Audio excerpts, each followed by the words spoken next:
Tonight, federal Labor receiving backlash around a social media post and thousands raised for a family in Port Lincoln.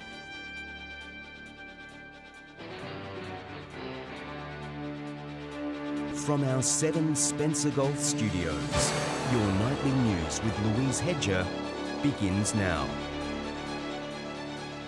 Good evening.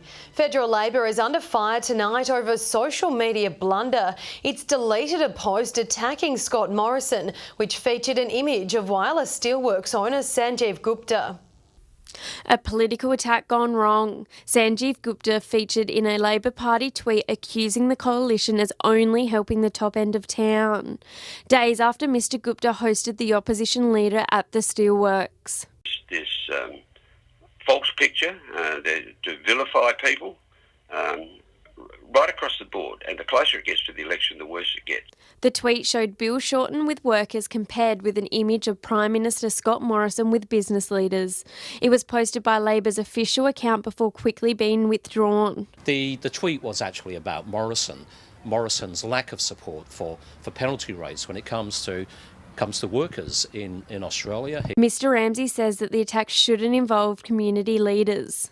What we want to do here in South Australia, what we especially want to do in Whyalla, is work with Sanjeev Gupta. GTG says in a statement to Spencer Golf News that it still looks forward to working with whatever party forms government to help Whyalla's steel and mining operations.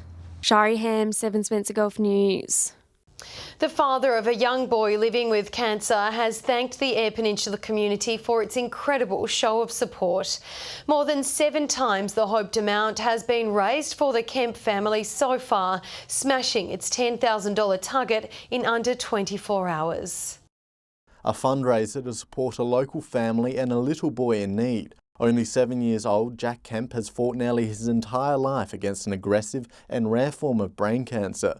His final operation 4 weeks ago, extending the time he has left. Can't describe the feeling that we've gotten, and the help that it's going to give me and my family, for sure, to get closer together. A radiothon organised to raise $10,000 in 10 hours held yesterday. The target smashed 7 times over. These are the radio days that you don't forget. This is something that'll stick with us because it's important. It means something.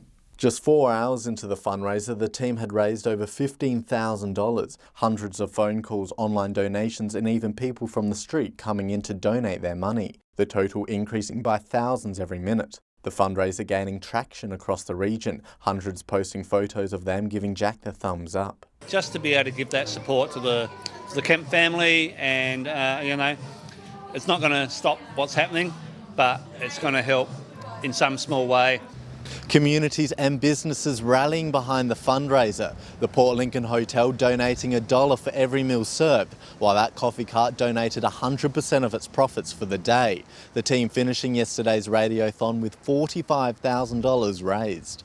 We focus so much on the negative that if we do get the opportunity to twist that and focus on the positive, that's a game changer. By early this afternoon, the team had raised over $74,000 for the Kemp family. Little brother Saxon, Dad Kane and Nan watching as the total kept on rising. Overwhelmed with the support, hoping to use the money to bring this little fighter home so they can be a family for the time Jack has left. He's only been out for 7 days now, but fingers crossed that we get him back here and we can share a little bit of his love that he's got for life and share it with everyone else. Just thank you to everybody, and thumbs up for Jack. Thumbs up for Jackie! Nathan Richter, 7 Spencer Golf News. The Liberal Party has promised $75,000 to help bolster Port Perry's Lifeline branch. The money would be spent on site upgrades and mental health care programs.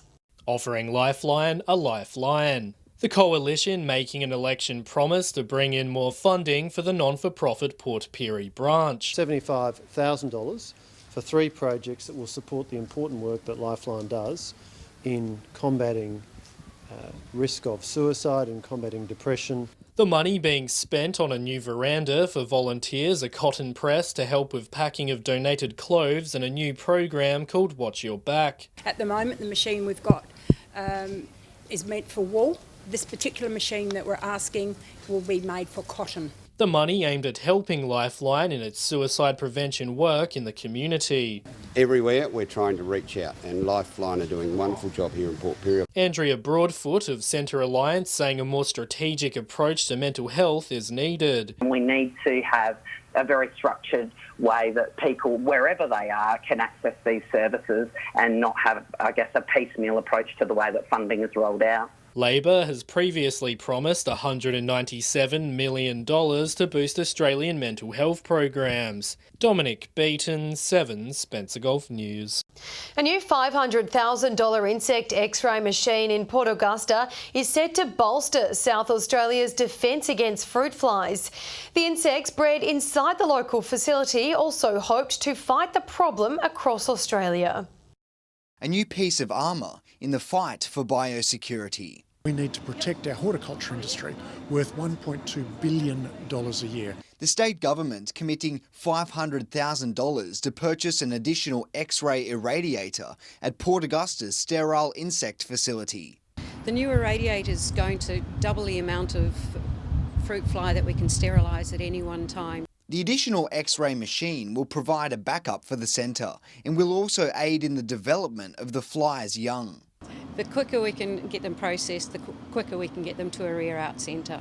The insects bred inside the Biosecurity Centre have created quite a buzz, not only in South Australia, but have been released into fruit fly outbreak areas in New South Wales and Victoria. They breed and then their offspring are sterile. Officials say the Tasmanian government has also provided around $300,000 to fund future research in the program, which is helping protect Australia's large horticulture industry. It's recognised as leading the world in this sort of work and research, and it's right here in Port Augusta. Garth Burley, 7 Spencer Gulf News. Snowtown killer Robert Wagner, who is currently serving 10 life sentences, has failed in a bid to walk free from prison. The notorious murderer's request for a parole period was dismissed in a hearing which lasted just 10 seconds. Justice Greg Parker saying the murders, where bodies were found in barrels in a bank vault, were the worst crimes ever committed in South Australia. Wagner making the request under the grounds a parole date would be beneficial for his well-being. He has been in custody since his arrest in May 1999. Police are hunting for suspects who allegedly used a stolen car to break into a whaler business on Thursday morning. Security guards attended the McDowell Stewart Avenue business around 5:20 after the thieves tripped an alarm. A short time later, a grey Ford Territory was reported stolen from a Story Street business, later recovered in Shard Crescent. Police believe the SUV was used to break into the business. Anyone with information is urged to call Crime Stoppers. Still to come tonight, a Broken Hill mosque to undergo restorations. And don't forget, Mother's Day is in 2 days' time.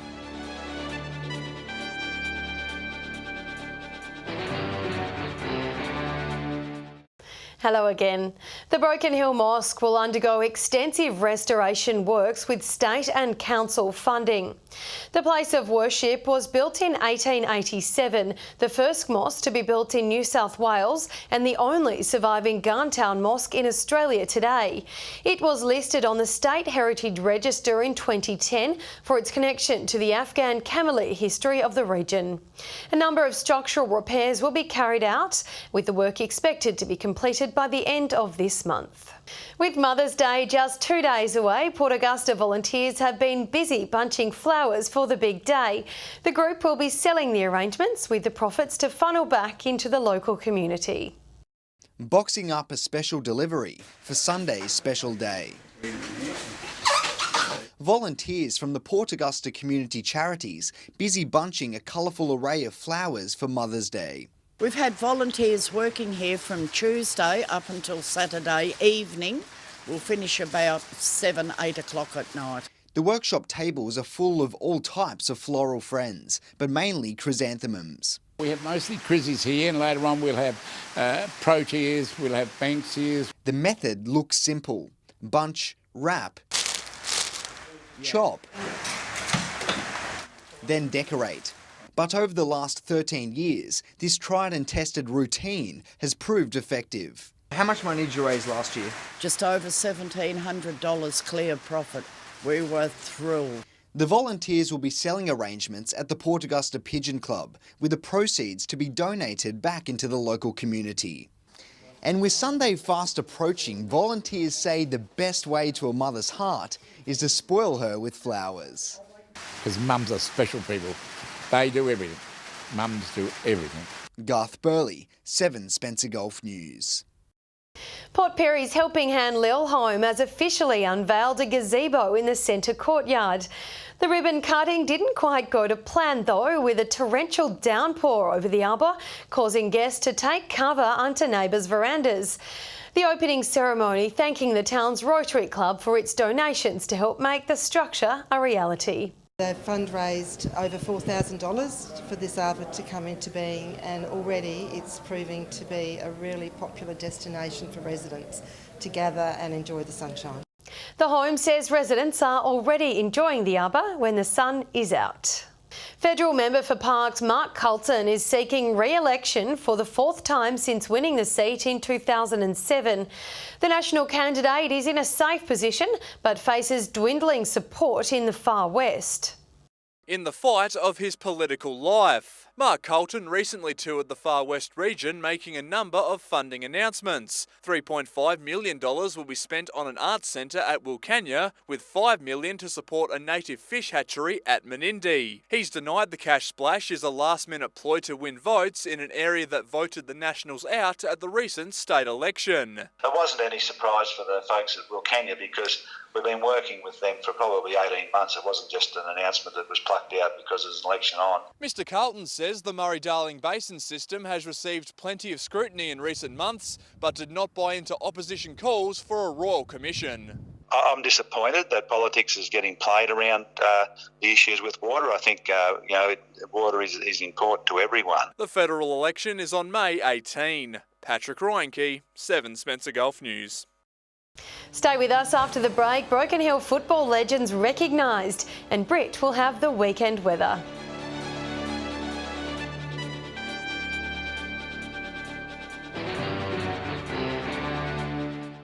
Welcome back. 2 Broken Hill footy legends have been named in the AFL New South Wales greatest team of all time. Bruce McGregor and Neil Davies were listed alongside modern Aussie rules greats like Tom Hawkins, Lenny Hayes and Jared McVie. Bruce started his footy career at the West Robins. Neil played for the Central Magpies. The pair went on to have very illustrious careers, primarily in the South Australian National Football League. Motor enthusiasts from around the region are preparing to descend on Port Augusta tomorrow for this year's motor show event.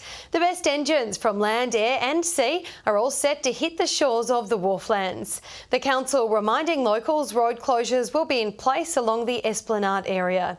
Tickets are available at the gates, with the action to begin from 9 tomorrow morning.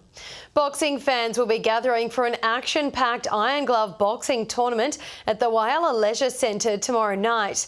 Fighters gathering from local towns and interstate, the family-friendly event to have something for everyone. The first ever Iron Glove show in the Iron Triangle, which is going to be huge, and hopefully this will be a yearly event. Kicking off at 6 o'clock, there'll be tickets for sale on the door and online. Now let's take a look at the weekend's footy tips, starting in Port Pirie. Hello and welcome to round 3 of SGL football. This round sees Solly's taking on the Lions at Port Pirie's Memorial Oval. The Lions have started this season strongly and will be looking to make it 3 from 3 this weekend. Solly's are coming off a good win over South and we're keen to test themselves against the Lions. I'm tipping the Lions. The other match in Pirie sees South travelling for the 2nd week in a row to take on Port at Port Oval. Port have started the season with 2 losses and will be desperate for a win. South suffered a rare loss last week and won't want to make it 2 in a row. I'm tipping South. Up in Port Augusta, it's Central up against West at Central Oval. I'm tipping Central. Friday night football at Bennett Oval tonight. It's West Whyalla versus Rupina. Roos won their first game of the year last year and promptly jumped from bottom into the top 4, but they take on top team West, and West should win. Saturday's game sees Aruna Bay versus South Whyalla. Both teams out of the top 4 at the moment. South really need a win, but I can't see them getting over the top of the Bays. And finally on Sunday, it's the match of the round. North Whyalla versus Central Whyalla. Both teams going really well. I think Central's depths will be too good and the Roosters should win. Welcome to Port Lincoln Footy Tips and round 3. We kick things off at Centenary Oval where Lincoln South are hosting Tasmans. Tasmans have to be early favourites for the premiership, being undefeated. I'm tipping them to win this one and win it by a lot. In the next game and match of the round, we have Marble Range hosting Waybacks out at Wongaree. Every time these two teams meet, it's a great game and they'll be fighting for second spot. I'm tipping Marble Range to be too strong at home. In the final game, we've got Boston's hosting Mallee Park at Poole Oval. I'm tipping Mallee Park by 5 goals. Tomorrow at Jubilee Oval, we're going to see the best game of footy we've seen in Broken Hill in 5 years. South and West are both undefeated. The South Club have won the last 31 games. West last year only won 1 game for the season. Who's going to win tomorrow? I'm going with the Cock Robins to beat the mighty South Footy Club. At Memorial Oval, North plays Central. North playing coach Cody Howard. Game number 250. 7 premierships, 5 as captain. The Bulldogs will get the job done tomorrow at Memorial Oval. They'll defeat the Magpies and carry Howard off. Here's Britt taking a look at the weekend weather. Good evening. We've seen showers across the Gulf today. Port Augusta, Whyalla, Port Lincoln, Port Pirie and Adelaide all with tops of 16 degrees. Broken Hill 14. To the satellite now with a cold southwesterly airstream persisting to the east of the approaching high pressure system. This high will move over the south of South Australia through the weekend. On the waters, those southwesterly winds will reach up to 20 knots tomorrow with seas at 2.5 metres. And the sun will rise just before 7:10 with sunset due not long after 5:30 in the evening. Mostly fine conditions expected over most parts tomorrow with showers across the mid-north. Port Augusta, Whyalla, Port Lincoln, Woodner and Corn all looking at tops of 19 degrees. Port Pirie, Cleve, Kadina and Adelaide all 18. Coffin Bay 17. Broken Hill 16. Clare a top of 14. And looking further ahead now into the next week, Port Lincoln with maximums of 19 Sunday and Monday, looking mostly cloudy. Cleve fine and 18 on Sunday with cloud clearing into next week. Woodner with tops in the late teens over the coming days. Whyalla fine and partly cloudy, a top of 19 on Sunday. 20 degrees Monday and Tuesday. Port Augusta 19 on Sunday, sunny and 21 to start the week. Kadina with a cloudy Sunday, looking fine into next week. Port Pirie with tops of 19 Sunday, Monday and Tuesday. Clare warming up into the new week, sunny and 18 on Tuesday. And Broken Hill looking mostly fine over the coming days. And that's all from me. Have a wonderful weekend and to all mums, a happy Mother's Day this Sunday. Thanks for that, Britt. And that's your local news this week and from me for a little while. John Hunt will be here on the desk from Monday. I'll have an update later, but until then, have a lovely evening. Good night.